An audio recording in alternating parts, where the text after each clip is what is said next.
Stacking is the combining of two or more switches into one logical unit. The unit is represented in the network with one IP and MAC address. Stacking can have many advantages, including simplifying the network topology, spanning tree protocol calculations, and increasing the convergence of the network. In addition, stacking conserves IP addresses since the stack needs only one. If the switches weren't stacked, they would each need an IP address. CBS 350-4X switches support stacking, but there are some requirements. Stackable switches must have at least 2 ports supporting a speed of 10 gigabytes per second, and switches in a stack must have the same firmware version. There are native and hybrid stack modes.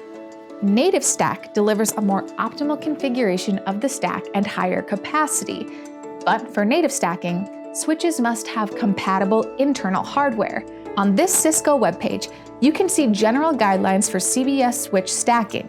It provides useful information like a list of stackable CBS models, an explanation of native and hybrid modes, and a stack selector that shows the mode needed for different combinations of switches. The link to this article is in the description. In this episode of Cisco Tech Talk, I'll show you how to configure native stacking on your Cisco Business 350-4X series switches.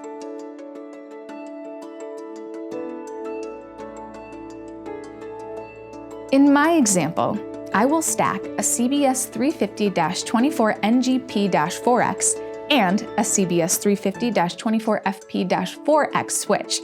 They can be stacked in native mode, so I'm going to proceed with configuring the switches. Starting with the first switch, navigate to Administration, Stack Management. Check the Native Stacking checkbox. Select the stacking ports. At least 2 stacking ports must be selected. Next, choose the unit ID after reset. This is the ID it will have after the stack is established. This value can be set to auto. If auto is selected, switches will automatically negotiate their IDs. Otherwise, you can manually select a unit ID. When you select manual, you must pay attention not to give the same ID to different switches, or they will not form the stack. I'll select 1 for this switch. Click Apply and Reboot. After that, log into the second switch. Go to Administration and then Stack Management. The stack mode is native stacking. Select 2 ports supporting 10 gigabytes per second, and then unit ID after reset. For this switch, I'll select 2. Click Apply and Reboot.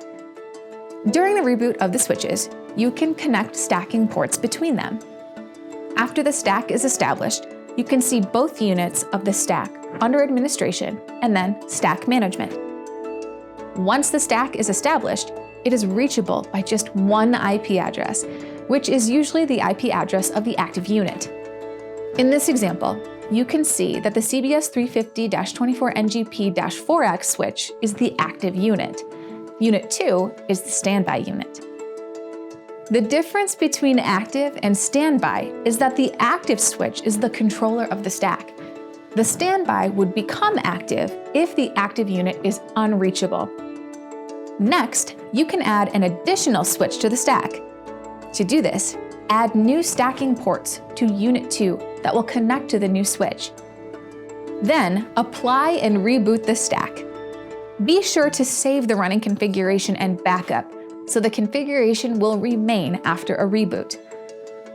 On the new switch, you need to configure it so that it can join. Navigate to Administration and then Stack Management. Select Native Stacking and select Stacking Ports. Leave the unit ID after reset to auto. You're allowed to combine auto with manual selections, then apply and reboot. Now, after the stack reboot, you can see the third unit joined to the stack. Auto selection has applied ID 3 to the new switch. Great. One important characteristic of stacking is stack topology. Up to now, we've been using chain topology. But if we connect one of the stacking ports of Unit 3 to Unit 1, the stack topology will change to ring. I will physically take one stacking port on Unit 3 and connect it to Unit 1. As you can see now, the stack topology has changed to a ring topology, and the diagram has changed.